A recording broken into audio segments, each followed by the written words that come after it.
ਰਾਜ ਚਲਾਇਆ, ਸੱਸ ਨੀਮ ਸਤਾਣੀ ਦੇ, ਹੱਲ ਨਾ ਹਲਾਇਆ ਕਿਸੇ ਦੀ, ਨਾ ਕੋਈ ਖਸਲੇ। ਖਾਲੀ ਤਖਤ ਨਾ ਰਹੈ, ਮਹਾਂਪੁਰਖ ਹੈ ਜੋ, ਸੁਆਈ ਤੇ ਸੁਆਇਆ, ਜਾਮਾ ਪਹਿਰੈ ਸੋਏ। ਦੀਵੇ ਤੇ ਦੀਵਾ ਜਗੈ, ਜੋਤੀ ਘਟ ਨਾ ਜਾਏ, ਪੀਰ ਮੁਰੀਦ ਬਰਾਬਰੀ, ਨਾਨਕ ਸੱਚ ਅਲਾਏ। ਅੰਗੀਕਾਰ ਕੀਆ ਮੇਰੇ ਕਰਤਾ, ਗੁਰਪੂਰੇ ਕੀ ਵਡਿਆਈ। ਅਬ ਚਲ ਨੀਵ ਧਰੀ ਗੁਰੂ ਨਾਨਕ, ਨਿਤ ਨਿਤ ਚੜ੍ਹੈ ਸਵਾਈ।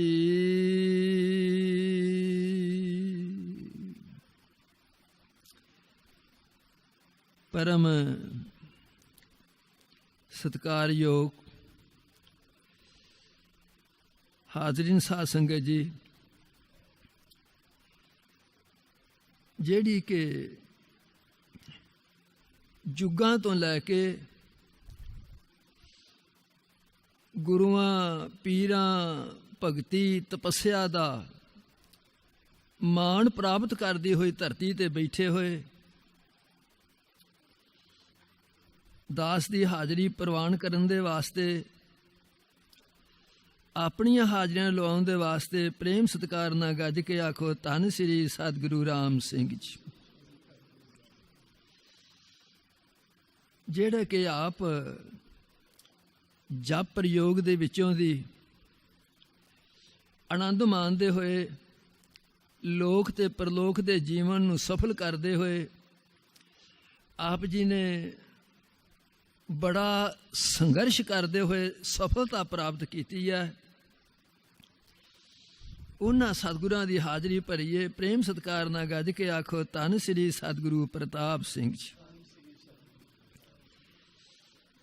ਜਿਨ੍ਹਾਂ ਦੀ ਮਹਾਨ ਦੇਣ ਦੇ ਅਨੁਸਾਰ ਦੂਰ ਨੇੜੇ ਤੋਂ ਆਪਣੇ ਦੁਨਿਆਵੀ ਕਾਰੋਬਾਰ ਦੇ ਕੰਮਾਂ ਦਾ ਤਿਆਗ ਕਰਦੇ ਹੋਏ ਆਪ ਸਾਧ ਸੰਗਤ ਦੇ ਦਰਸ਼ਨ, ਸਤਿਗੁਰੂ ਜੀ ਦਾ ਦੀਦਾਰ, ਤਨ ਕਰਕੇ ਮਨ ਕਰਕੇ ਧਨ ਕਰਕੇ ਸੇਵਾ ਦਾ ਸੁਭਾਗ ਸਮਾਂ ਪ੍ਰਾਪਤ ਹੋਇਆ, ਜਿਨ੍ਹਾਂ ਦੀ ਪ੍ਰੇਰਨਾ ਦੇ ਨਾਲ ਇਹ ਆਪਾਂ ਨੂੰ ਸੁਭਾਗ ਸਮਾਂ ਪ੍ਰਾਪਤ ਹੋਇਆ। ਸਭ ਆਈ ਭਾਈ ਪ੍ਰੇਮ ਸਤਿਕਾਰ ਨਾਲ ਗੱਜ ਕੇ ਆਖੋ ਧੰਨ ਸ੍ਰੀ ਸਤਿਗੁਰੂ ਉਦੈ ਸਿੰਘ ਜੀ।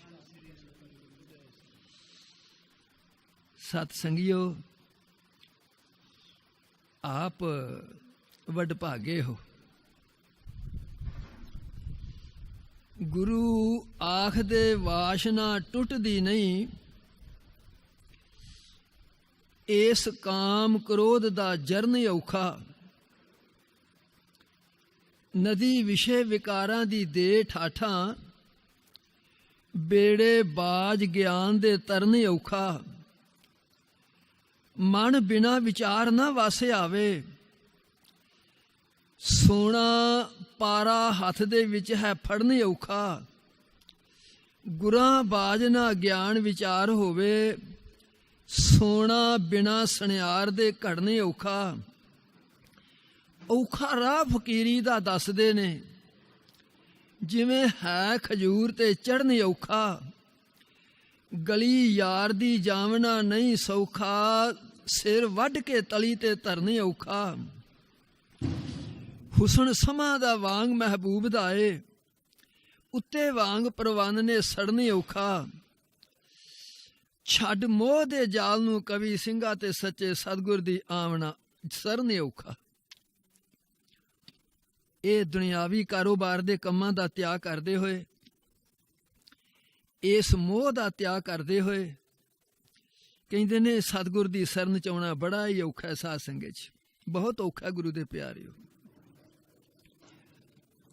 ਹੇ ਅਜਿਤ ਸੰਗਰਾਮੰ ਅਤ ਬਲਨਾ ਬਹੁ ਮਰਦਨਾ, ਗਣ ਗੰਧਰਵ ਦੇਵ ਮਨੁੱਖ ਪਸ ਪੰਖੀ ਬੇਮੋਹਣਾ।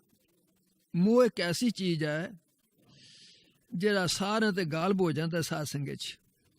ਇਸ ਵਾਸਤੇ ਸਤਿਗੁਰੂ ਦੀ ਮਹਾਨ ਦੇਣ ਦੇ ਅਨੁਸਾਰ ਆਪ ਵਡਭਾਗੇ ਹੋ ਜਿਹੜੇ ਕਿ ਇਸ 84 ਲੱਖ ਜੂਨ ਨੂੰ ਇਸ ਮਨੁੱਖੀ ਜਾਮੇ ਨੂੰ ਸਫਲ ਕਰਨ ਦੇ ਵਾਸਤੇ ਆਪਣੀਆਂ ਹਾਜ਼ਰੀਆਂ ਭਰਦੇ ਹੋਏ ਸਤਿਗੁਰ ਦਾ ਸਿਮਰਨ ਕੀਤਾ ਸਾਧ ਸੰਗਤ ਚ।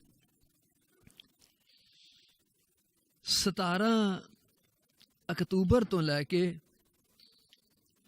17 ਸਤੰਬਰ ਤੋਂ ਲੈ ਕੇ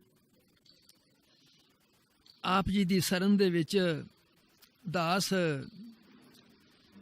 ਸਤਿਗੁਰਾਂ ਦੀ ਕਿਰਪਾ ਦੇ ਅਨੁਸਾਰ ਆਪ ਜੀ ਦਾ ਦਰਸ਼ਨ ਚੌਥੀ ਵਾਰ ਲੱਗਾ ਕਰਨ ਸਾਧ ਸੰਗਤ ਚ। ਦਾਸ ਪ੍ਰਾਰਥਨਾ ਕਰ ਰਿਹਾ ਹੈ ਜਿਹੜਾ ਕਿ ਆਪ ਜੀ ਨੇ ਤਪੱਸਿਆ ਕੀਤੀ ਹੈ ਸਾਧ ਸੰਗਤ ਚ, ਤਪੱਸਿਆ ਕੀਤੀ ਹੈ। ਇਹ ਤਪੱਸਿਆ ਹੁਣ ਦੀ ਨਹੀਂ, ਇਹ ਯੁੱਗਾਂ ਤੋਂ ਚੱਲੀ ਆਈ ਹੈ ਸਾਧ ਸੰਗਤ ਚ। ਜਦੋਂ ਆਪਾਂ ਧੁਰ ਕੀ ਬਾਣੀ ਨੂੰ ਪੜ੍ਹਾਂਗੇ, ਪਾਤਸ਼ਾਹ ਕਹਿੰਦੇ ਨੇ ਇਸ ਦੇਹੀ ਕੋ ਸਿਮਰੈ ਦੇਵ, ਭਾਵ ਕਾਹਦੇ ਵਾਸਤੇ ਕਿ ਸਾਨੂੰ ਫੇਰ ਮਨੁੱਖਾ ਦੇਹੀ ਮਿਲੇ ਤੇ ਅਸੀਂ ਤਪੱਸਿਆ ਕਰੀਏ। ਉਸ ਤਪੱਸਿਆ ਨੂੰ ਕਰਕੇ ਵੱਡੇ ਵੱਡੇ ਅਹੁਦੇ ਪ੍ਰਾਪਤ ਕਰੀਏ। ਜਿਸ ਤਰ੍ਹਾਂ ਕਿ ਆਪ ਜੀ ਨੇ ਹੁਣ ਸਨਮੁਖ ਹੋਏ ਹਨ ਸਾਧ ਸੰਗਤ, ਗੁਰੂ ਘਰ ਦੇ ਅਨੰਨ ਸੇਵਕ ਸੰਤ ਜਹੇਦਾਰ ਜੀ, ਸੰਤ ਬਲਵੀਰ ਸਿੰਘ ਜੀ, ਉਹਨਾਂ ਕੋ ਆਪ ਜੀ ਨੇ ਸੇਵਾ ਦਾ ਸੁਭਾਗ ਸਮੇਂ ਦੀ ਸਤਿਗੁਰ ਦੀ ਸੇਵਾ, ਸਾਧ ਸੰਗਤ ਦੀ ਸੇਵਾ 'ਚ ਕਿੰਨੀ ਕੁ ਮਹਾਨਤਾ ਹੈ। ਉਹਨਾਂ ਤੋਂ ਪਹਿਲਾਂ ਗੁਰੂ ਘਰ ਦੇ ਸਿੱਖ ਸੇਵਕਾਂ, ਪ੍ਰਚਾਰਕਾਂ ਨੇ ਆਪ ਜੀ ਨੂੰ ਬਹੁਤ ਚਾਨਣਾ ਗਿਆਨ ਦਿੱਤਾ ਸਾਧ ਸੰਗਤ 'ਚ। ਦਾਸ ਪ੍ਰਾਰਥਨਾ ਕਰ ਰਿਹਾ ਸੀ, ਤਪੱਸਿਆ ਇਹ ਇੱਕ ਮਨੁੱਖਾ ਜੀਵਨ ਦਾ ਲਕਸ਼ ਹੈ ਸਾਧ ਸੰਗਤ 'ਚ, ਬਹੁਤ ਜ਼ਰੂਰੀ ਹੈ ਗੁਰੂ ਦੇ ਪਿਆਰਿਓ। ਸਤਿਯੁਗ, ਤ੍ਰੇਤਾ, ਦੁਆਪਰ, ਹੁਣ ਆਪਾਂ ਚੌਥੇ ਕਲਯੁਗ ਦੇ ਵਿੱਚੋਂ ਦੀ ਪਾਸ ਹੋ ਰਹੇ ਹਾਂ। ਸਮੇਂ ਸਮੇਂ ਦੇ ਅਨੁਸਾਰ ਸ੍ਰੀ ਭਗਵਾਨ ਰਾਮਚੰਦਰ ਜੀ ਨੇ ਗੁਰੂ ਵਸ਼ਿਸ਼ਟ ਜੀ ਦੇ ਸਥਾਨ ਤੇ ਬਹੁਤ ਤਪੱਸਿਆ ਕੀਤੀ ਸਾਧ ਸੰਗਤ 'ਚ, ਬਹੁਤ ਤਪੱਸਿਆ ਕੀਤੀ। ਪਰ ਉਹ ਜਿਹੜੀ ਤਪੱਸਿਆ ਸੀ ਉਹ ਆਪਣੀ ਸੀਮਾ ਵਿੱਚ ਹੀ ਰਹਿ ਗਈ ਸਾਧ ਸੰਗਤ 'ਚ। ਦੁਆਪਰ ਯੁੱਗ ਦੇ ਰਹਿਬਰ ਸ੍ਰੀ ਭਗਵਾਨ ਕ੍ਰਿਸ਼ਨ ਜੀ ਆਏ ਹੋਏ, ਅੰਗਰਾ ਰਿਖੀ ਦੇ ਸਥਾਨ ਤੇ, ਆਪਣੇ ਸੰਦੀਪਨ ਗੁਰੂ ਦੇ ਸਥਾਨ ਤੇ ਉਹਨਾਂ ਨੇ ਬਹੁਤ ਘੋਰ ਤਪ ਕੀਤਾ ਸਾਧ ਸੰਗਤ 'ਚ, ਬਹੁਤ ਤਪ ਕੀਤਾ। ਪਰ ਉਹ ਵੀ ਜਿਹੜੀ ਸੀਮਾ ਸੀ, ਉਹ ਵੀ ਜਿਹੜੀ ਤਪੱਸਿਆ ਸੀ, ਆਪਣੀ ਸੀਮਾ ਵਿੱਚ ਰਹਿ ਗਈ ਗੁਰੂ ਦੇ ਪਿਆਰਿਓ। ਅੱਗੇ ਕਲਯੁਗ ਦਾ ਸਮਾਂ ਆ ਗਿਆ, ਇਹਦੇ ਰਹਿਬਰ ਗੁਰੂ ਨਾਨਕ ਸੱਚੇ ਪਾਤਸ਼ਾਹ ਹੋਏ ਸਾਧ ਸੰਗਤ 'ਚ। ਗੁਰੂ ਨਾਨਕ ਦੇਵ ਜੀ ਨੇ ਬਹੁਤ ਤਪੱਸਿਆ ਕੀਤੀ। 13 ਕਰਦੇ ਕਰਦੇ 13 ਹੀ ਹੋ ਗਿਆ ਸਾਧ ਸੰਗਤ 'ਚ। ਪਰ ਇਹ ਵੀ ਜਿਹੜੀ ਤਪੱਸਿਆ ਸੀ ਆਪਣੀ ਸੀਮਾ ਵਿੱਚ ਹੀ ਰਹਿ ਗਈ। ਗੁਰੂ ਅਮਰਦਾਸ ਸੱਚੇ ਪਾਤਸ਼ਾਹ ਨੇ ਬਹੁਤ ਘੋਰ ਤਪ ਕੀਤਾ ਸਾਧ ਸੰਗਤ 'ਚ। ਸਾਰਾ ਮੈਂ ਆਪਣੇ ਹੋਰ ਪਾਸੇ ਲੈ ਕੇ ਆਉਣਾ, ਇਤਿਹਾਸ ਬਹੁਤ ਵਿਸ਼ਾਲ ਨੇ, ਇਸ ਵਾਸਤੇ ਥੋੜੀ ਥੋੜੀ ਗੱਲ ਕਰਦੇ ਕਰਦੇ ਪ੍ਰਭ ਕੀ ਉਸਤਤ ਕਰੋ ਸੰਤ ਮੀਤ, ਸਾਵਧਾਨ ਏਕਾਗਰ ਚੀਤ ਦੇ ਵਾਕ ਅਨੁਸਾਰ ਆਪਾਂ ਸਾਵਧਾਨ ਹੋ ਕੇ, ਇਕਾਗਰ ਹੋ ਕੇ ਤੁਰੇ ਚਲੀਏ। ਇਹ ਤਪੱਸਿਆ ਗੁਰੂ ਤੇਗ ਬਹਾਦਰ ਸੱਚੇ ਪਾਤਸ਼ਾਹ ਨੇ ਘੋਰ ਤਪ ਕੀਤਾ। ਬਾਬੇ ਬਕਾਲੇ ਦਰ ਤੇ 23 ਸਾਲ ਲਗਾਤਾਰ ਤਪ ਕੀਤਾ ਸਾਧ ਸੰਗਤ 'ਚ, 23 ਸਾਲ। ਪਰ ਇਹ ਵੀ ਤਪੱਸਿਆ ਆਪਣੀ ਸੀਮਾ ਵਿੱਚ ਹੀ ਰਹਿ ਗਈ। ਦਸਮੇਸ਼ ਪਾਤਸ਼ਾਹ ਗੁਰੂ ਗੋਬਿੰਦ ਸਿੰਘ ਸੱਚੇ ਪਾਤਸ਼ਾਹ ਨੇ ਨੈਣਾ ਦੇਵੀ ਦੇ ਪਹਾੜ ਤੇ ਬਹੁਤ ਤਪੱਸਿਆ ਕੀਤੀ, ਪਰ ਇਹ ਵੀ ਤਪੱਸਿਆ ਆਪਣੀ ਸੀਮਾ ਵਿੱਚ ਹੀ ਰਹਿ ਗਈ। ਸ੍ਰੀ ਸਤਿਗੁਰੂ ਬਾਲਕ ਸਿੰਘ ਸੱਚੇ ਪਾਤਸ਼ਾਹ ਜੀ ਨੇ ਹਰੋ ਨਦੀ ਦੇ ਕੰਢੇ ਤੇ ਬਹੁਤ ਤਪ ਕੀਤਾ, ਜਿਹੜਾ ਕਿ ਦਸਮੇਸ਼ ਪਾਤਸ਼ਾਹ ਗੁਰੂ ਗੋਬਿੰਦ ਸਿੰਘ ਸੱਚੇ ਪਾਤਸ਼ਾਹ ਜੀ ਨੇ ਇਹਨਾਂ ਦੀ ਤਪੱਸਿਆ ਵੇਖ ਕੇ, ਤਪ ਵੇਖ ਕੇ ਜਦੋਂ ਪਿਸ਼ੌਰ ਨੂੰ ਜਾਂਦੇ ਸੀ ਪਹਿਲਾਂ ਜਾ ਕੇ ਦਰਸ਼ਨ ਦਿੱਤਾ। ਜਿਹੜੀ ਗੁਰੂ ਨਾਨਕ ਦੀ ਮਰਿਆਦਾ ਸੀ, ਭਾਵ ਗੁਰਿਆਈ ਦੇਣੀ, ਉਸ ਮਰਿਆਦਾ ਨੂੰ ਪੂਰਾ ਕੀਤਾ ਇਹਨਾਂ ਦੇ ਤਪ ਤੇ ਤਪੱਸਿਆ ਤੇ ਪ੍ਰਸੰਨ ਹੋ ਕੇ ਸਾਧ ਸੰਗਤ 'ਚ। ਸਤਿਗੁਰੂ ਰਾਮ ਸਿੰਘ ਸੱਚੇ ਪਾਤਸ਼ਾਹ ਜੀ ਨੇ ਨਾਮਧਾਰੀ ਇਤਿਹਾਸ ਬੋਲਦਾ ਪਿਆ। ਆਹ ਤੁਹਾਡੇ ਕੋਲ ਸ੍ਰੀ ਭੈਣੀ ਸਾਹਿਬ ਅਕਾਲ ਬੁੰਗੇ ਦਾ ਸਥਾਨ ਹੈ। ਇੱਥੇ 20 ਸਾਲ ਲਗਾਤਾਰ ਤਪ ਕੀਤਾ ਸਾਧ ਸੰਗਤ 'ਚ, 20 ਸਾਲ ਲਗਾਤਾਰ। ਪਰ ਇਹ ਵੀ ਜਿਹੜਾ ਤਪੱਸਿਆ ਸੀ ਆਪਣੀ ਸੀਮਾ ਵਿੱਚ ਹੀ ਰਹਿ ਗਿਆ। ਗੁਰੂ ਹਰੀ ਸਿੰਘ ਸੱਚੇ ਪਾਤਸ਼ਾਹ ਜੀ ਨੇ ਬਹੁਤ ਤਪ ਕੀਤਾ, ਜ਼ਬਰ ਦਾ ਸਬਰ ਨਾਲ ਮੁਕਾਬਲਾ ਕੀਤਾ, ਪਰ ਇਹ ਵੀ ਤਪ ਆਪਣੀ ਸੀਮਾ ਵਿੱਚ ਹੀ ਰਹਿ ਗਿਆ। ਸ੍ਰੀ ਸਤਿਗੁਰੂ ਪ੍ਰਤਾਪ ਸਿੰਘ ਸੱਚੇ ਪਾਤਸ਼ਾਹ ਜੀ ਆਏ। ਸ੍ਰੀ ਸਤਿਗੁਰੂ ਪ੍ਰਤਾਪ ਸਿੰਘ ਸੱਚੇ ਪਾਤਸ਼ਾਹ ਨੇ ਕਿਰਪਾ ਕੀਤੀ, ਇਹ ਸਾਨੂੰ ਇੱਕ ਦੇਣ ਦਿੱਤੀ, ਪਰਉਪਕਾਰ ਕੀਤਾ ਸਾਧ ਸੰਗਤ 'ਚ, ਪਰਉਪਕਾਰ ਕੀਤਾ। ਭਾਵ 10 ਸਾਉਣ ਨੂੰ ਸ਼ੁਰੂ ਕਰਕੇ 20 ਭਾਦਰੋਂ 1963 ਨੂੰ ਇਹਦੀ ਸਮਾਪਤੀ ਕੀਤੀ। ਇਹ ਜਿਹੜਾ ਸ੍ਰੀ ਸਤਿਗੁਰੂ ਪ੍ਰਤਾਪ ਸਿੰਘ ਸੱਚੇ ਪਾਤਸ਼ਾਹ ਨੇ ਤਪ ਕੀਤਾ, ਇਹ ਵੀ ਆਪਣੀ ਸੀਮਾ ਵਿੱਚ ਹੀ ਰਹਿ ਗਿਆ ਸਾਧ ਸੰਗਤ 'ਚ। ਬਹੁਤ ਧਿਆਨ ਦੇਣਾ, ਇਹ ਵੀ ਆਪਣੀ ਸੀਮਾ ਵਿੱਚ ਰਹਿ ਗਿਆ। ਇਹਨਾਂ ਦੀ ਗੱਦੀ ਦੇ ਮਾਲਕ ਸ੍ਰੀ ਸਤਿਗੁਰੂ ਜਗਜੀਤ ਸਿੰਘ ਸੱਚੇ ਪਾਤਸ਼ਾਹ ਜੀ ਆਏ ਤੇ ਹੋਏ ਸਾਧ ਸੰਗਤ 'ਚ। ਸਾਰੇ ਪ੍ਰੇਮ ਸਤਿਕਾਰ ਨਾਲ, ਸ਼ਰਧਾ ਦੇ ਨਾਲ, ਸਾਰੇ ਪ੍ਰੇਮ ਸਤਿਕਾਰ ਨਾਲ ਕੋ ਧੰਨ ਸ੍ਰੀ ਸਤਿਗੁਰੂ ਜਗਜੀਤ ਸਿੰਘ ਜੀ। ਸ੍ਰੀ ਸਤਿਗੁਰੂ ਜਗਜੀਤ ਸਿੰਘ ਸੱਚੇ ਪਾਤਸ਼ਾਹ ਦਾ ਪਰਉਪਕਾਰ, ਉਹਨਾਂ ਦੀ ਰੂਹਾਨੀਅਤ, ਜਿਹੜੇ ਕਿ 53 ਜਪ ਪ੍ਰਯੋਗ ਸਨ, ਇਹ ਸ੍ਰੀ ਸਤਿਗੁਰੂ ਪ੍ਰਤਾਪ ਸਿੰਘ ਸੱਚੇ ਪਾਤਸ਼ਾਹ ਨੇ ਕਿਰਪਾ ਕੀਤੀ। 54 ਜਪ ਪ੍ਰਯੋਗ ਸ੍ਰੀ ਸਤਿਗੁਰੂ ਜਗਜੀਤ ਸਿੰਘ ਸੱਚੇ ਪਾਤਸ਼ਾਹ ਨੇ ਕਿਰਪਾ ਕੀਤੀ, ਦਰਸ਼ਨ ਦਿੱਤੇ ਸਾਧ ਸੰਗਤ 'ਚ। ਇਸ ਕਲਯੁਗ ਦੇ ਘੋਰ ਭਿਆਨਕ ਸਮੇਂ ਦੇ ਵਿੱਚ ਸ੍ਰੀ ਸਤਿਗੁਰੂ ਜਗਜੀਤ ਸਿੰਘ ਸੱਚੇ ਦੇਣ ਦਿੱਤੀ, ਇਹ ਤੁਹਾਡੀ ਤਪੱਸਿਆ, ਇਹ ਤੁਹਾਡਾ ਜਪ ਪ੍ਰਯੋਗ ਘਰ ਘਰ, ਗਲੀ ਗਲੀ, ਮਹੱਲੇ ਮਹੱਲੇ ਦੇ ਵਿੱਚ, ਪਿੰਡ ਪਿੰਡ ਦੇ ਵਿੱਚ, ਸ਼ਹਿਰ ਸ਼ਹਿਰ ਦੇ ਵਿੱਚ, ਦੇਸਾਂ ਦੇ ਵਿੱਚ, ਵਿਦੇਸਾਂ 'ਚ ਸ੍ਰੀ ਸਤਿਗੁਰੂ ਜਗਜੀਤ ਸਿੰਘ ਸੱਚੇ ਪਾਤਸ਼ਾਹ ਨੇ ਖਿਲਾਰ ਦਿੱਤਾ ਸਾਧ ਸੰਗਤ 'ਚ। ਜਿਹੜਾ ਕਿ ਅੱਜ ਕੋਈ ਭੋਗ ਪਾ ਰਿਹਾ ਹੈ, ਕਿਸੇ ਦਾ ਚੱਲ ਰਿਹਾ ਹੈ, ਕਿਸੇ ਦਾ ਪਵੇਗਾ ਸਾਧ ਸੰਗਤ 'ਚ। ਇਹ ਕਿਹਦੀ ਦੇਣ ਸੀ? ਸ੍ਰੀ ਸਤਿਗੁਰੂ ਜਗਜੀਤ ਸਿੰਘ ਸੱਚੇ ਪਾਤਸ਼ਾਹ ਨੇ ਵੱਡਾ ਪਰਉਪਕਾਰ ਕੀਤਾ, ਸਾਰੀ ਦੁਨੀਆ ਤੇ ਇਸ ਤਪੱਸਿਆ ਨੂੰ ਗੁਰੂ ਦੇ ਪਰ ਫੈਲਾ ਦਿੱਤਾ ਸਾਧ ਸੰਗਤ 'ਚ।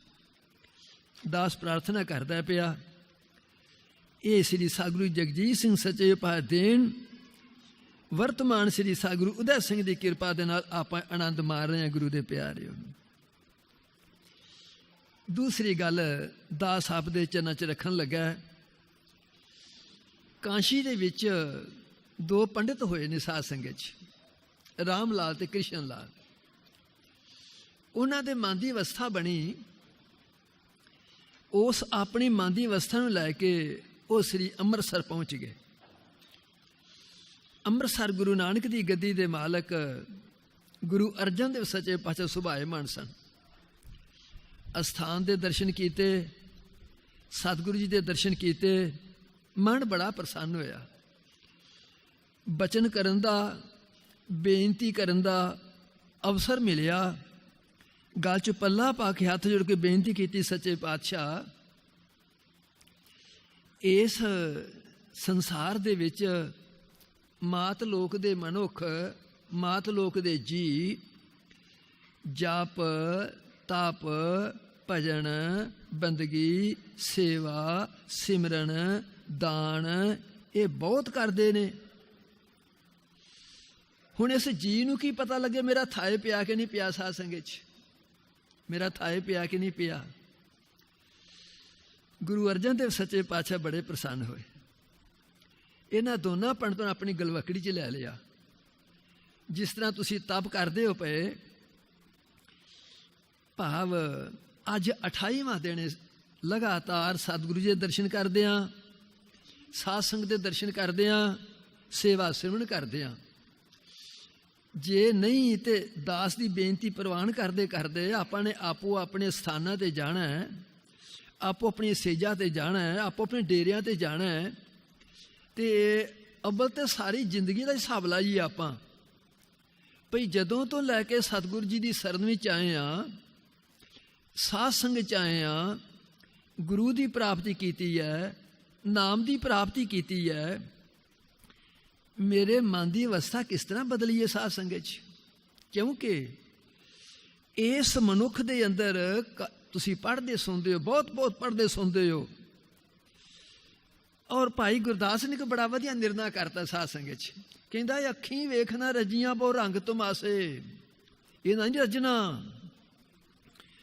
ਉਸਤਤ ਨਿੰਦਾ ਕੰਨ ਸੁਣ ਰੋਣ ਤੇ ਹਾਸੇ, ਇਹਨਾਂ ਕੰਨਾਂ ਨੇ ਜੇ ਤੁਸੀਂ ਆਖੋਗੇ ਨਾ ਭਈ ਸਾਰੀ ਦੁਨੀਆ ਤੇ ਤੁਹਾਨੂੰ ਗ੍ਰੰਥ ਸੁਣਾ ਦਈਏ, ਇਹਨਾਂ ਨਹੀਂ ਸੰਤੁਸ਼ਟ ਹੋਣਾ, ਇਹਨਾਂ ਤੁਰਿਆ ਜਾਣਾ, ਅੱਗੇ ਜਾਣਾ, ਤੁਰਿਆ ਜਾਣਾ। ਕਹਿੰਦੇ ਨੇ ਸਾਦੀ ਜੀਭ ਨਾ ਰਜਿਆ ਕਰ ਭੋਗ ਬਿਲਾਸੇ, ਜੇ ਤੁਸੀਂ ਇਸ ਮਨ ਨੂੰ ਆਖੋਗੇ ਨਾ ਵਿਸ਼ਿਆਂ ਵਿਕਾਰਾਂ ਕਰਕੇ ਮੈਂ ਸੰਤੁਸ਼ਟ ਕਰ ਲਾਂਗਾ, ਕਦੇ ਵੀ ਮਨ ਨੇ ਸੰਤੁਸ਼ਟ ਨਹੀਂ ਹੋਣਾ ਇਹਨਾਂ ਸਾਸਾਂ ਵਿਸ਼ਿਆਂ ਵਿਕਾਰਾਂ ਦੇ ਨਾਲ। ਗੁਰੂ ਦੇ ਪਿਆਰਿਓ, ਨੱਕ ਨਾ ਰੱਜਾ ਵਾਸਲਾ ਦੁਰਗੰਧ ਸੁਵਾਸੇ, ਜੇ ਤੁਸੀਂ ਇਸ ਨੱਕ ਨੂੰ ਆਖੋਗੇ ਨਾ ਭਈ ਆ ਵਧੀਆ ਤੋਂ ਵਧੀਆ ਖੁਸ਼ਬੂ ਨਾਲ ਪ੍ਰਸੰਨ ਹੋ ਗਏ ਨੇ, ਕਦੇ ਵਾਸ਼ ਨਹੀਂ ਰੱਜਣਾ। ਰੱਜ ਨਾ ਕੋਈ ਜੀਵਿਆ ਕੂੜੇ ਪ੍ਰਵਾਸੇ, ਜੇ ਤੁਸੀਂ ਆਖੋਗੇ ਨਾ ਭਈ ਇਸ ਸੰਸਾਰ 'ਚ ਕੋਈ ਰੱਜ ਕੇ ਜੀਵੀ ਹੈ, ਇਹ ਵੀ ਆਪਣੇ ਮਨ 'ਚੋਂ ਗੱਲ ਕੱਢ ਛੜੀਏ ਸਾਧ ਸੰਗਤ 'ਚ। ਦਾਸ ਪ੍ਰਾਰਥਨਾ ਕੀ ਕਰਦਾ ਪਿਆ, ਮੇਰਾ ਭਾਵ ਅੱਜ ਦਾ ਇਹ ਸੀ ਭਈ ਕਿਸੇ ਨੂੰ 10 ਸਾਲ ਹੋ ਗਏ ਨੇ ਜਾਂ ਪ੍ਰਯੋਗ ਕਰਦਿਆਂ, ਕਿਸੇ ਨੂੰ 20 ਸਾਲ ਹੋ ਗਏ ਨੇ ਪ੍ਰਯੋਗ ਕਰਦਿਆਂ, ਕਿਸੇ ਨੂੰ 40 ਸਾਲ ਹੋ ਗਏ ਨੇ ਪ੍ਰਯੋਗ ਕਰਦਿਆਂ। ਕੀ ਕਦੇ ਹਿਸਾਬ ਲਾਇਆ ਆਪਾਂ ਨੇ ਭਈ ਮੇਰੇ ਮਨ ਦੀ ਅਵਸਥਾ ਕੀ ਹੈ। ਇਹਨਾਂ ਪੰਡਤਾਂ ਨੇ ਆ ਕੇ ਸਵਾਲ ਕੀਤਾ, ਬੇਨਤੀ ਕੀਤੀ। ਗੁਰੂ ਅਰਜਨ ਦੇਵ ਸੱਚਾ ਆਪਣੀ ਗਲਵਕੜੀ 'ਚ ਲੈ ਲਿਆ ਸਾਧ ਸੰਗਤ ਜੀ। ਕਿਉਂਕਿ ਦਾਸ ਪ੍ਰਾਰਥਨਾ ਇਹ ਕਰ ਰਿਹਾ ਸੀ, ਇਸ ਦੇਹੀ ਅੰਦਰ ਪੰਚ ਚੋਰ ਵਸੈ, ਕਾਮ, ਕ੍ਰੋਧ, ਲੋਭ, ਮੋਹ, ਅਹੰਕਾਰਾ। ਅੰਮ੍ਰਿਤ ਲੂਟੈ ਮਨ ਮੁਖ ਨਹੀਂ ਬੂਝੈ, ਕੋਈ ਨਾ ਸੁਣੈ ਪੁਕਾਰਾ। ਨਹੀਂ ਪਰਵਾਹ ਕਰਦਾ ਪਿਆ। ਮੇਰਾ ਸਿਰਫ ਕਹਿਣ ਦਾ ਇਹ ਤੇ ਸੀ ਤੁਹਾਡੇ ਚਰਨਾਂ ਦੇ ਵਿੱਚ, ਜੇ ਇਸ ਦੇਹੀ ਦੇ ਵਿੱਚ ਕਾਮ, ਕ੍ਰੋਧ, ਲੋਭ, ਮੋਹ, ਅਹੰਕਾਰ ਨੇ ਤੇ ਸਬਰ, ਸਤ, ਸੰਤੋਖ ਇਹ ਵੀ ਤੇ ਅੰਦਰ ਹੀ ਨੇ ਸਾਧ ਸੰਗਤ ਜੀ। ਇਹਨਾਂ ਕੋ ਕੰਮ ਕਿਉਂ ਨਹੀਂ ਲੈਂਦੇ ਆਪਾਂ। ਜੇ ਕਾਮ, ਕ੍ਰੋਧ, ਲੋਭ ਨੇ ਅੰਦਰ ਇਸ ਮਨੁੱਖ ਦੇਹੀ ਦੇ ਅੰਦਰ ਸਤ, ਸੰਤੋਖ, ਧੀਰਜ, ਧਰਮ, ਵਿਚਾਰ, ਉਹਨਾਂ ਕੋ ਕੰਮ ਕਿਉਂ ਨਹੀਂ ਲੈਂਦੇ। ਇਹਨਾਂ ਕੋ ਕੰਮ ਲੈਂਦੇ ਆਪੇ ਸਾਧ ਸੰਗਤ 'ਚ। ਭਾਈ ਗੁਰਦਾਸ ਕਹਿੰਦਾ, ਜਿਉ ਮਣੀ ਕਾਲੇ ਸੱਪ ਸਿਰ ਸਾਰ ਨਾ ਜਾਣਾ ਵਿਸੂ ਭਰਿਆ। ਜਿਹੜਾ ਸੱਪ ਹੈ ਇਹਦੇ ਅੰਦਰ ਇਹਦੀ ਆਯੂ ਦੇ ਅਨੁਸਾਰ ਮਣੀ ਪੈਦਾ ਹੋ ਜਾਂਦੀ ਹੈ ਸਾਧ ਸੰਗਤ 'ਚ, ਜਿਹਦਾ ਕੋਈ ਕੀਮਤ ਨਹੀਂ। ਕਰੋੜਾਂ ਕੀਮਤ ਹੈ ਗੁਰੂ ਦੇ ਪਿਆਰਿਓ, ਜਿਹਦੀ ਕਰੋੜਾਂ ਕੀਮਤ ਹੈ। ਆਪਾਂ ਕਹਿੰਦੇ ਨੇ ਕਿੰਨੀ ਕਮਾਲ ਦੀ ਗੱਲ ਹੈ। ਉਹਦਾ ਸੱਪ ਹੈ ਨਾ, ਉਸ ਮਣੀ ਕੋਲੋਂ ਕੰਮ ਨਹੀਂ ਲੈਂਦਾ, ਤੇ ਕੰਮ ਕਿਹਦੇ ਕੋਲ ਲੈਂਦਾ? ਯਾਰ ਕੋਲੋਂ। ਕੰਮ ਯਾਰ ਕੋਲ ਲੈਂਦਾ ਸਾਧ ਸੰਗਤ 'ਚ। ਸਜਣੋ, ਜੇ ਇਸ ਮਨੁੱਖ ਦੇ ਅੰਦਰ ਕਾਮ ਹੈ, ਕ੍ਰੋਧ ਹੈ, ਲੋਭ ਹੈ, ਮੋਹ, ਅਹੰਕਾਰ ਹੈ, ਤੇ ਸਤ, ਸੰਤੋਖ, ਧੀਰਜ, ਧਰਮ, ਵਿਚਾਰੂ ਵੀ ਤੇ ਇਹਦੇ ਅੰਦਰ ਨੇ, ਉਹਨਾਂ ਕੋਲ ਕੰਮ ਕਿਉਂ ਲੈਂਦਾ ਪਿਆ? ਇਹ ਕਦੋਂ ਪਤਾ ਲੱਗੇਗਾ? ਕਰ ਕਿਰਪਾ ਜੋ ਸਤ ਗੁਰ ਮਿਲਿਓ,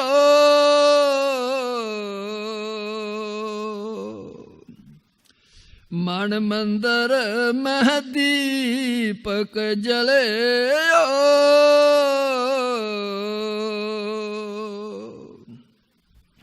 ਜੀ जीत हार की सोजी परी, तो इस घर की कीमत परी।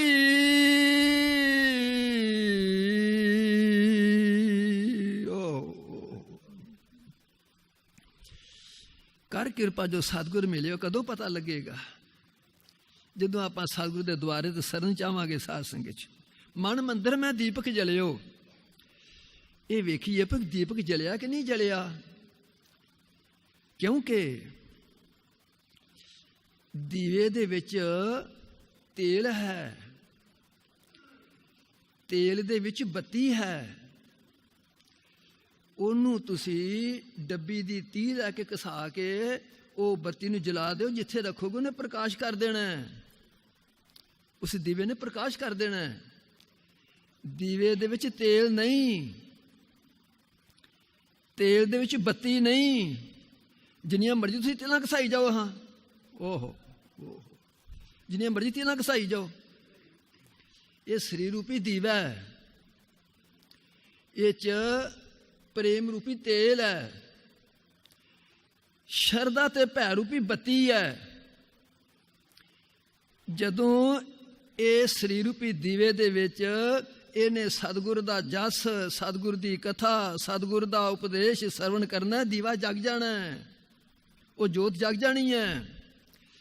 ਜੇ ਇਸ ਸਰੀਰ ਰੂਪੀ ਦੇ ਵਿੱਚ ਪ੍ਰੇਮ ਰੂਪੀ ਤੇਲ ਨਹੀਂ, ਭੈ ਤੇ ਸ਼ਰਧਾ ਰੂਪੀ ਬੱਤੀ ਨਹੀਂ, ਜਿੰਨੇ ਮਰਜ਼ੀ ਸਾਸਾਂ ਕਰਦੇ ਰਹੋ ਤੁਸੀਂ ਸਾਧ ਸੰਗਤ ਜੀ, ਜਿੰਨੇ ਮਰਜ਼ੀ ਲੱਗੇ ਰਹੋ ਤੁਸੀਂ, ਕਦੇ ਜੋਤ ਨਹੀਂ ਜਗੇਗੀ ਸਾਧ ਸੰਗਤ 'ਚ, ਕਦੇ ਦੀਵਾ ਨਹੀਂ ਜਗੇ, ਕਦੇ ਪ੍ਰਕਾਸ਼ ਨਹੀਂ ਹੋਵੇਗਾ ਗੁਰੂ ਦੇ ਪਿਆਰਿਓ, ਕਦੇ ਪ੍ਰਕਾਸ਼ ਨਹੀਂ ਹੋਵੇਗਾ।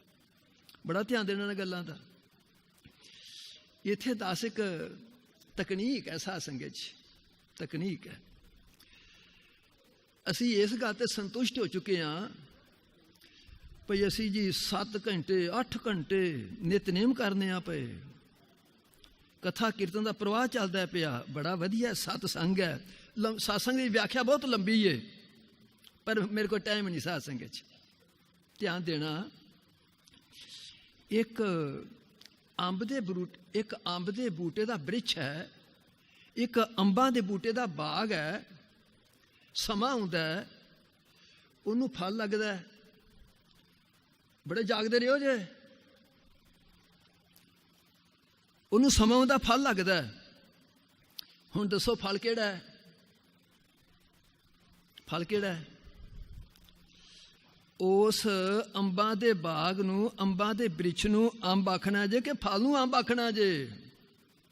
ਕਿਹੜਾ ਫਲ ਹੈ? ਅਮਰੂਦ ਦਾ ਬੂਟਾ ਹੈ, ਅਮਰੂਦ ਦਾ ਬਾਗ ਹੈ, ਸਮਾਂ ਹੁੰਦਾ ਉਹਨੂੰ ਫਲ ਲੱਗਦਾ। ਜਦੋਂ ਨੂੰ ਫਲ ਤੁਸੀਂ ਅਮਰੂਦ ਕਹਿੰਦੇ ਹੋ ਪਏ, ਇਹ ਦੱਸੋ ਵੀ ਉਸ ਬਾਗ ਨੂੰ ਅਮਰੂਦ ਆਖਣਾ ਜੇ ਕਿ ਬ੍ਰਿਛ ਨੂੰ ਆਖਣਾ ਕਿ ਫਲ ਨੂੰ ਅਮਰੂਦ ਆਖਣਾ ਜੇ? ਜਾਮਨੂ ਦਾ ਬਾਗ ਹੈ, ਸਮਾਂ ਆਉਂਦਾ ਉਹਨੂੰ ਫਲ ਲੱਗਦਾ, ਉਹਨੂੰ ਕੀ ਕਹਿੰਦੇ ਹੋ? ਜਾਮਨੂ। ਉਸ ਜਾਮਨੂ ਦੇ ਬਾਗ ਨੂੰ ਤੁਸਾਂ ਜਾਮਨੂ ਆਖਣਾ ਕਿ ਬ੍ਰਿਛ ਨੂੰ ਆਖਣਾ ਕਿ ਫਲ ਨੂੰ ਜਾਮਨੂ ਆਖਣਾ ਜੇ? ਬੜਾ ਧਿਆਨ ਰੱਖਿਓ ਜੇ, ਸਮਾਂ ਨਹੀਂ ਵਿਆਖਿਆ ਕਰਨ ਦਾ ਸਾਧ ਸੰਗਤ 'ਚ। ਉਹ ਅੰਬ ਦਾ ਬ੍ਰਿਛ ਹੈ, ਬਾਗ ਹੈ, ਜਿਹੜਾ ਅਸਲ ਹੈ ਉਹ ਫਲ ਹੈ। ਇਹ ਤੁਹਾਡਾ ਅੰਬਾਂ ਦਾ, ਅਮਰੂਦਾਂ ਦਾ, ਜਾਮਨੂੰ ਦਾ ਬਾਗ ਹੈ। ਜਿਹੜਾ ਸੁਣ ਕੇ ਮੰਨ ਲਓਗੇ ਉਹਨੂੰ ਸਤਸੰਗ ਆਖਿਆ ਕਰੋ, ਦੂਜੇ ਨੂੰ ਨਾ ਆਖਿਆ ਸਤਸੰਗ ਆਖਿਆ ਕਰੋ ਸਾਧ ਸੰਗਤ 'ਚ। ਜਿਹੜਾ ਤੁਸੀਂ ਸੁਣ ਕੇ ਮੰਨ ਲਵੋਗੇ ਉਹਦਾ ਨਾਮ ਸਤਸੰਗ ਜੇ ਸਾਧ ਸੰਗਤ 'ਚ। 8 ਘੰਟੇ ਹਾਂ ਸਤਸੰਗ ਕਰ ਲਿਆ ਜੀ, ਬਾਣੀ ਪੜ੍ਹ ਲਈ ਜੀ, ਨਿਤਨੇਮ ਕਰ ਲਿਆ ਜੀ, ਅਸੀਂ ਬੜੇ ਇਹਦੇ ਨਾਲ ਸਵਰਗਾਂ ਦੀਆਂ ਪੌੜੀਆਂ ਬਣ ਜਾਣਗੀਆਂ ਸਾਡੀਆਂ। ਮਾਰਗ ਇਹੀ ਹੈ, ਮਾਰਗ ਇਹੀ ਹੈ। ਇਹਦੇ ਨਾਲ ਸਵਰਗਾਂ ਦੀਆਂ ਪੌੜੀਆਂ ਕੋਈ ਨਹੀਂ ਬਣੀਆਂ ਸੋਨੇ ਦੀਆਂ। ਜਿਹੜਾ ਸੁਣ ਲਾਂਗੇ, ਮੰਨ ਲਾਂਗੇ, ਅਮਲ ਕਰ ਲਾਂਗੇ, ਉਹ ਸਤਸੰਗ ਹੈ। ਉਹਨੂੰ ਸਤਸੰਗ ਕਹਿੰਦੇ ਜੇ ਸਾਧ ਸੰਗਤ 'ਚ। ਮੇਰਾ ਬੈਠਣਾ ਨਹੀਂ ਸਤਸੰਗ ਹੋ ਜਾਣਾ ਪਈ 8 ਘੰਟੇ ਕੀਰਤਨ ਸੁਣ ਲਿਆ ਸੀ, ਬੜੇ ਸਤਸੰਗੀ ਹੋ ਗਏ ਸਾਧ ਸੰਗਤ 'ਚ।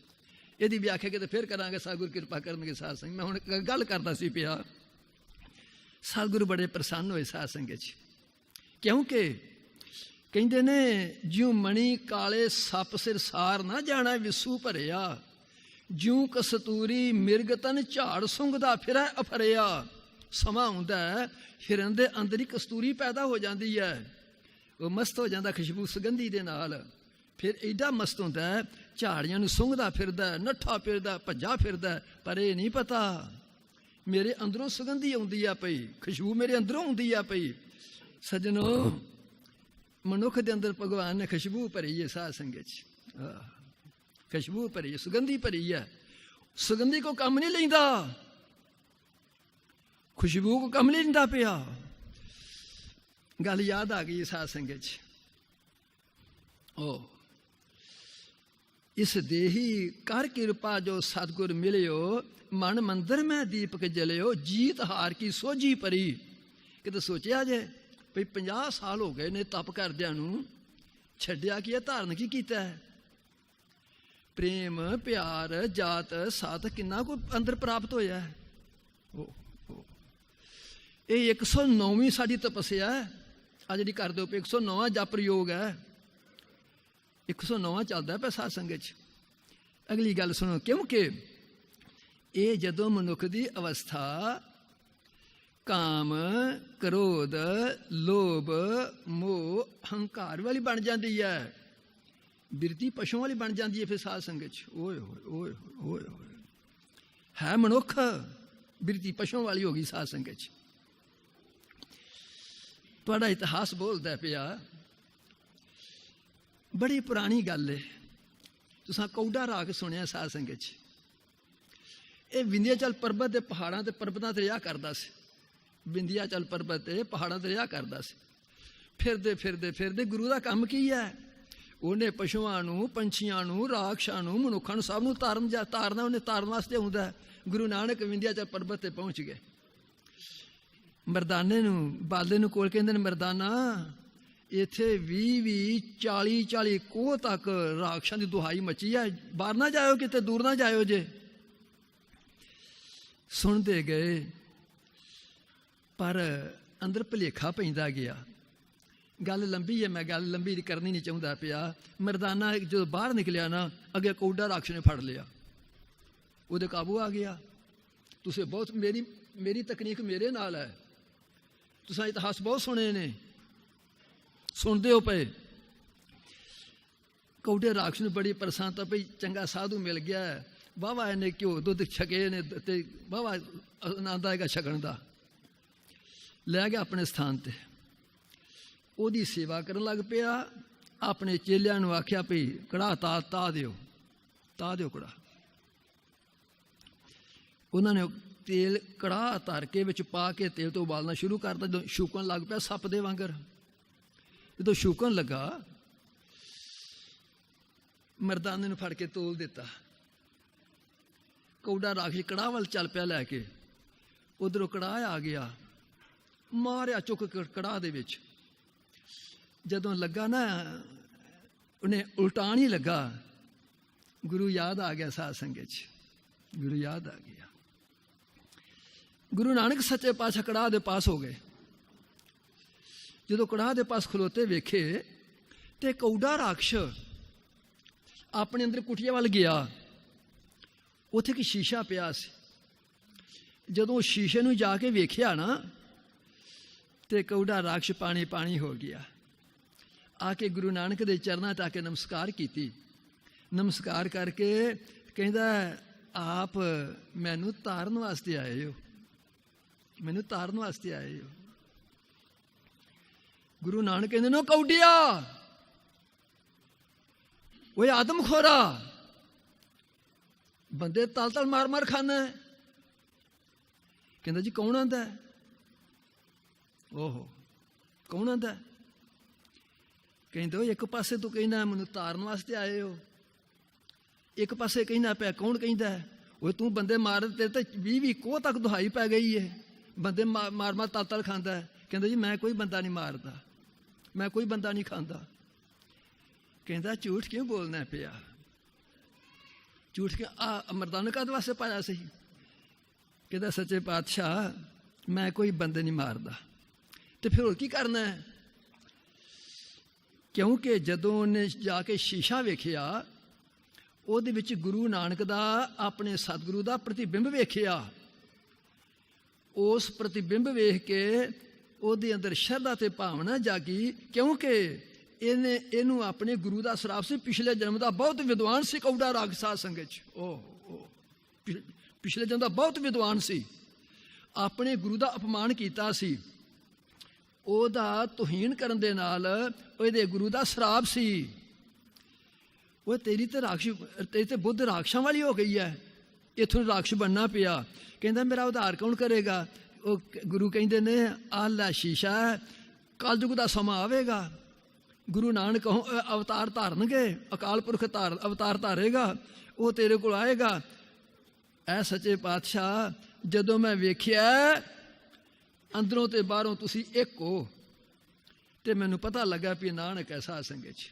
ਕਿਉਂਕਿ ਹਜ਼ੂਰ ਪਾਤਸ਼ਾਹ ਗੁਰਬਾਣੀ ਦੇ ਵਿੱਚ ਦਸਮ ਪਾਤਸ਼ਾਹ ਗੁਰੂ ਗੋਬਿੰਦ ਸਿੰਘ ਸੱਚੇ ਪਾਤਸ਼ਾਹ ਕਹਿੰਦੇ ਨੇ, ਹਮਾ ਮਰਦ ਬਾਇਦ ਸਵਦ ਸੁਖਨ ਵਾਰ ਨਾ ਸ਼ਿਕਮੇ ਦਿਗਰ ਨਾ ਦਿਹਾਨੇ ਦਿਗਰ। ਰੰਗ ਸੇਬ ਆਪਣੇ ਆਪ ਨੂੰ ਮਰਦ ਖਵਾਉਣ ਦਾ ਕੌਣ ਹੱਕਦਾਰ ਹੈ? ਆਪਣੇ ਆਪ ਨੂੰ ਸੂਰਮਾ ਖਵਾਉਣ ਦਾ ਕੌਣ ਹੱਕਦਾਰ ਹੈ? ਆਪਣੇ ਆਪ ਨੂੰ ਸਿੱਖ ਖਵਾਉਣ ਦਾ ਕੌਣ ਹੱਕਦਾਰ ਹੈ? ਜਿਹੜਾ ਅੰਦਰੋਂ ਤੇ ਬਾਹਰੋਂ ਇੱਕ ਹੈ। ਜਿਹੜਾ ਅੰਦਰੋਂ ਹੋ ਰਿਹਾ ਬਾਹਰੋਂ ਹੋ ਰਿਹਾ, ਉਹਨੂੰ ਬੇਈਮਾਨ ਆਖੋ, ਉਹਨੂੰ ਸੂਰਮਾ ਕਹਿੰਦੇ ਹੋ ਪਏ, ਉਹਨੂੰ ਮਰਦ ਕਹਿੰਦੇ ਹੋ ਪਏ, ਉਹਨੂੰ ਸਿੱਖ ਕਹਿੰਦੇ ਹੋ ਪਏ। ਕਿਤਨਾ ਕਮਾਲ ਹੈ। ਗੁਰੂ ਨਾਨਕ ਕਹਿੰਦੇ ਨੇ, ਗੁਰੂ ਨਾਨਕ ਕਹਿੰਦੇ ਨੇ, ਜਿਨ ਮਨ ਹੋਰ ਮੁਖ ਹੋਰ ਸੇ ਕਾਂਢੇ ਕੱਚਿਆ। ਜਿਨ੍ਹਾਂ ਦੇ ਅੰਦਰ ਹੋਰ ਆ ਬਾਹਰ ਹੋਰ ਆ, ਤੇ ਕੱਚੇ ਪੁਰਸ਼ ਨੇ ਸਾਧ ਸੰਗਤ 'ਚ, ਉਹਨੂੰ ਸਿੱਖਾਂ ਦੇ ਹੋ, ਮਰਦਾਂ ਦੇ ਹੋ। ਕਹਿੰਦੇ ਨੇ ਸੱਚੇ ਪਾਤਸ਼ਾਹ ਮੈਨੂੰ ਪਤਾ ਲੱਗਾ ਤੂੰ ਅਕਾਲ ਪੁਰਖ ਹੈ। ਤੇ ਕਹਿੰਦੇ ਨੇ ਫਿਰ ਤੂੰ ਝੂਠ ਬੋਲਣਾ। ਕਹਿੰਦਾ ਮੈਂ ਕੋਈ ਝੂਠ ਨਹੀਂ ਬੋਲਦਾ। ਕਹਿੰਦੇ ਗੱਲ ਕੀ ਹੈ? ਗੱਲ ਇਤਿਹਾਸ ਸਵਾਲ ਤਜਰਬਾ ਬਹੁਤ ਲੰਬਾ ਹੈ, ਗੱਲ ਮੈਂ ਕਰਨਾ ਕੌੜੇ। ਕਹਿੰਦਾ ਸੱਚੇ ਪਾਤਸ਼ਾਹ ਜਦੋਂ ਮੈਨੂੰ ਭੁੱਖ ਲੱਗਦੀ ਹੈ ਮੈਂ ਜੰਗਲ ਨੂੰ ਤੁਰ ਜਾਣਾ। ਜਦੋਂ ਮੈਨੂੰ ਕੋਈ ਬੰਦਾ ਨਿਗਾਹ ਆਉਂਦਾ ਮੈਂ ਫੜ ਲੈਣਾ। ਉਹ ਬੰਦਾ ਫੜ ਕੇ ਨਾ ਤੇ ਮੈਂ ਸ਼ੀਸ਼ੇ ਦੇ ਅੱਗੇ ਲਿਆ ਦੇਣਾ। ਜਦੋਂ ਸ਼ੀਸ਼ੇ ਅੱਗੇ ਕਰ ਦੇਣਾ ਤੇ ਮੈਨੂੰ ਉਹਦੀਆਂ ਕਰਤੂਤਾਂ ਕੁੱਤਿਆਂ ਵਰਗੀਆਂ ਜਾਪਦੀਆਂ ਨੇ। ਮੈਂ ਤਲ ਕੇ ਖਾ ਲੈਣਾ। ਮੈਂ ਕੋਈ ਬੰਦਾ ਨਹੀਂ ਖਾਂਦਾ। ਓਏ ਹੋਏ ਓਏ ਹੋਏ, ਕਰਤੂਤ ਪਸ਼ੂ ਕੀ। ਸਭ ਧਿਆਨ ਦਿਓ ਗੱਲਾਂ ਦਾ, ਸਭ ਧਿਆਨ ਦਿਓ, ਧਿਆਨ ਦਿਓ ਸਾਧ ਸੰਗਤ 'ਚ। ਕਰਤੂਤ ਪਸ਼ੂ ਕੀ। ਸੱਚੇ ਪਾਤਸ਼ਾਹ ਮੈਨੂੰ ਫਿਰ ਭੁੱਖ ਲੱਗਦੀ ਹੈ, ਮੈਂ ਜਾ ਕੇ ਬੰਦਾ ਫੜ ਲਿਆਉਣਾ। ਬੰਦਾ ਲਿਆ ਕੇ ਫੜ ਕੇ ਤੇ ਸ਼ੀਸ਼ੇ ਅੱਗੇ ਰੱਖ ਦੇਣਾ, ਸ਼ੀਸ਼ੇ ਅੱਗੇ ਖਿਲਾਰ ਦੇਣਾ। ਜਦੋਂ ਸ਼ੀਸ਼ੇ ਅੱਗੇ ਖਿਲਾਰਨਾ ਤੇ ਮੈਨੂੰ ਉਹ ਖੋਤਿਆਂ ਵਰਗਾ ਜਾਪਦਾ ਬੰਦਾ। ਉਹਦੇ ਕੰਮ ਕਰਤੂਤ ਖੋਤਿਆਂ ਵਰਗੀ ਹੈ। ਮੈਂ ਤਲ ਕੇ ਖਾ ਲੈਣਾ, ਮੈਂ ਤਲ ਕੇ ਖਾ ਲੈਣਾ। ਮੈਂ ਕੋਈ ਬੰਦਾ ਨਹੀਂ ਖਾਂਦਾ। ਮੈਂ ਐਵੇਂ ਲੋਕੀ ਆਉਂਦੇ ਨੇ ਬੰਦੇ ਮਾਰ ਮਾਰ ਖਾਂਦਾ, ਮੈਂ ਕੋਈ ਬੰਦਾ ਨਹੀਂ ਖਾਂਦਾ। ਮੈਨੂੰ ਫਿਰ ਭੁੱਖ ਲੱਗਦੀ ਹੈ, ਮੈਂ ਜਾ ਕੇ ਫੜ ਲਿਆਉਣਾ। ਬੰਦਾ ਫੜ ਕੇ ਤੇ ਲਿਆ ਕੇ ਸ਼ੀਸ਼ੇ ਕੇ ਖਿਲਾਰ ਦੇਣਾ। ਜਦੋਂ ਸ਼ੀਸ਼ੇ ਖਿਲਾਰਨਾ ਮੈਨੂੰ ਉਹ ਬੰਦਾ ਸੂਰਾਂ ਵਰਗਾ ਲੱਗਦਾ। ਓਏ ਹੋਏ ਓਏ ਹੋਏ, ਕਰਤੂਤ ਪਸ਼ੂ ਕੀ, ਕੰਮ ਸੂਰਾਂ ਵਰਗੇ ਨੇ। ਸੱਜਣੋ, ਇੱਕ ਮਨੁੱਖੀ ਜੂਨ ਵਿੱਚ ਜਨਮ ਲੈਣ ਵਾਲੇ ਅਸੀਂ ਬੰਦੇ ਖਵਾਉਂਦੇ ਨਾ ਪਏ। ਆਪਣੀ ਕਰਤੂਤਾਂ ਤੇ ਵੇਖੀਏ, ਅਸੀਂ ਆਪਣੇ ਕੰਮ ਤੇ ਵੇਖੀਏ। ਕਰਤੂਤ ਪਸ਼ੂ ਕੀ, ਮਾਨਸ ਜਾਤ। ਕਦੇ ਕਦੇ ਨਾ ਮਨ ਦੀ ਅਵਸਥਾ ਬਣ ਜਾਂਦੀ ਏ। ਆ ਜਿੰਨੇ ਅਸੀਂ ਤੁਹਾਨੂੰ ਪ੍ਰਚਾਰ ਕਰਨ ਵਾਲੇ ਆ ਨਾ, ਪ੍ਰਚਾਰਕ, ਜੇ ਅਸੀਂ ਪ੍ਰਚਾਰਕ, ਰਾਗੀ, ਢਾਡੀ, ਗੁਣੀ, ਗਿਆਨੀ ਅਥਵਾ ਨੇਤਾ, ਆਗੂ ਇਹੀ ਸੁਧਰ ਜਾਈਏ, ਸੰਸਾਰ ਆਪਣਾ ਸੁਧਰ ਜਾਏਗਾ ਸਾਧ ਸੰਗਤ 'ਚ। ਓਏ ਹੋਏ ਓਏ ਹੋਏ ਓਏ, ਕਿਤਨਾ ਕਮਾਲ ਹੈ। ਜੇ ਅਸੀਂ ਸੁਧਰ ਜਾਈਏ, ਤੁਸੀਂ ਆਪਣੇ ਆਪ ਸੁਧਰ ਜਾਓ ਸਾਧ ਸੰਗਤ 'ਚ। ਅਸੀਂ ਪ੍ਰਚਾਰ ਤੇ ਤੁਹਾਨੂੰ ਕਰਨੇ ਫਿਰਦੇ ਹਾਂ, ਪ੍ਰਚਾਰ ਤੁਹਾਨੂੰ ਕਰਦੇ ਫਿਰਦੇ ਹਾਂ। ਜੇ ਅਸੀਂ ਸੁਧਰ ਜਾਈਏ ਤੇ ਸਾਧ ਸੰਗਤ 'ਚ ਕਹਿੰਦਾ ਮੈਂ ਕੌਣ ਆਂਦਾ ਬੰਦੇ ਮਾਰ ਖਾਂਦਾ? ਕੌਣ ਕਹਿੰਦਾ ਬੰਦੇ ਮਾਰ ਮਾਰ ਖਾਂਦਾ? ਸੱਚੇ ਪਾਤਸ਼ਾਹ ਮੈਂ ਤੇ ਜਾਨਵਰ ਮਾਰ ਮਾਰ ਖਾਨਾ ਪਿਆ ਸਾਧ ਸੰਗਤ 'ਚ। ਗੁਰੂ ਨਾਨਕ ਸੱਚੇ ਪਾਤਸ਼ਾਹ ਨੇ ਦ੍ਰਿਸ਼ਟੀ ਮਾਰੀ, ਉਹਦਾ ਉਧਾਰ ਕੀਤਾ ਸਾਧ ਸੰਗਤ 'ਚ। ਦਾਸ ਪ੍ਰਾਰਥਨਾ ਕਰਦਾ ਸੀ ਪਿਆ। ਗੱਲ ਬਹੁਤ ਲੰਬੀ ਚੌੜੀ ਸੀ। ਮੈਂ ਇਸ਼ਾਰਾ ਕੀਤਾ ਸੀ ਇਸ ਮਨੁੱਖ ਦੇ ਅੰਦਰ ਦੇਵਤਾ ਗੁਣ ਨੇ ਸਾਧ ਸੰਗਤ 'ਚ, ਰਾਖਸ਼ ਗੁਣ ਨੇ। ਰਾਖਸ਼ਾਂ ਗੁਣਾਂ ਕੋ ਕੰਮ ਲੈਂਦਾ ਪਿਆ, ਜਿਹੜਾ ਸੱਤ ਹੈ, ਸੰਤੋਖ ਹੈ, ਧੀਰਜ ਹੈ, ਧਰਮ ਹੈ, ਵਿਚਾਰ, ਇਹਦੇ ਕੋ ਗੁਣ ਨਹੀਂ ਲੈਂਦਾ ਪਿਆ ਸਾਧ ਸੰਗਤ 'ਚ। ਆਪਾਂ ਕਦੋਂ ਕਰ ਕਿਰਪਾ ਜੋ ਸਤਿਗੁਰ ਮਿਲਿਓ, ਮਨ ਮੰਦਰ ਮਹਿ ਦੀਪਕ ਜਲਿਓ, ਜੀਤ ਹਾਰ ਕੀ ਸੋਝੀ ਭਰੀ। ਹੁਣ ਪਤਾ ਲੱਗਦਾ ਵੀ ਬਾਜੀ ਹਾਰਨੇ ਆ ਪਰ ਜਿੱਤਨੇ ਆ ਪਏ, ਕਿਤੇ ਹਿਸਾਬ ਤਾਂ ਲਾਈਏ ਆਪਣਾ। ਕਰੀ ਜਾਣਾ ਮਤਲਬ ਹੈ ਉਹ ਕਰੀ ਜਾਣਾ ਮਤਲਬ ਹੈ। ਕਿਤੇ ਬਹਿ ਕੇ ਸੋਚੀ ਦੱਸੇ ਵੀ ਆਮਦਨ ਕੀ ਹੋਈ ਤਾਂ ਖਰਚ ਕੀ ਸਾਡਾ ਹੁੰਦਾ ਪਿਆ। ਸਾਡੀ ਆਮਦਨ ਕੀ ਹੋਈ ਆ, ਸਾਨੂੰ ਖਰਚ ਕੀ ਹੋਇਆ। बड़े बड़े फैक्ट्रियां वाले, बड़े बड़े व्यापारी बंदे, बड़े बड़े जिमीदार बंदे, बड़े बड़े दुकानदार बंदे, बड़े बड़े दिहाड़ीदार बंदे, बड़े बड़े तनख्वाहदार बंदे, सब अपने हिसाब लाते ने। मेरे किन्नी को आमदन खर्च होंदी है पई, ते आपां भी हिसाब ला लीए साध संगत च। जीत हार की सोझी परी, तो इस घर की कीमत परी साध संगत च। फिर घर दे सत बचन जी। दास समा आग्या नहीं दिंदा पिया, दास इत्थे बख्शिश मंगदा है। तो इन्नी को मैं अर्ज कराँगा, अज 28 दिन हो गए ने, आप अपने डेरिया से जाके थोड़ा थोड़ा अपना हिसाब कढ़ लियो जाके साध संगत च। वो जेड़ा सी रूपी दीवा है, इस प्रेम रूपी तेल है, शरदा भै रूपी बत्ती है, इन्हें फिर जगना जे। आज जी कथा कीर्तन सुनते हो पे साध संगत च, इन्हें फिर सुनता, इन्हें फिर जगना जे। जे च शरदा रूपी, जे च प्रेम रूपी तेल नहीं, शरदा प्रतीत भै रूपी बत्ती नहीं, जिन्नी मर्जी कथा कीर्तन करी जो सुनी जाइए साध संगत च। इन्हें जगना नहीं गुरु दे प्यारे हो, जगना नहीं साध संगत च। इत्थे दास बख्शिश मंगदा, इतिहास विशाल ने साध संगत जी। दास आप दे चरनां दे विच, सतगुरां दे चरनां च प्रार्थना करदा, सच्चे पातशाह मनुखी मना दी इस तरह की अवस्था है, आप जी सरनी च आए हाँ, किरपा करो यात्रा समा जीवन सफल होवे। ये मांगे तो मांग के आप चलीए तो जाइए, जिदन अपना लोग तो अपना परलोक सफल होवे। सब माई भाई दास की हाजरी प्रवान करते हुए प्रेम सत्कार नाल गज के आखो, धन श्री सतगुरु उदय सिंह जी।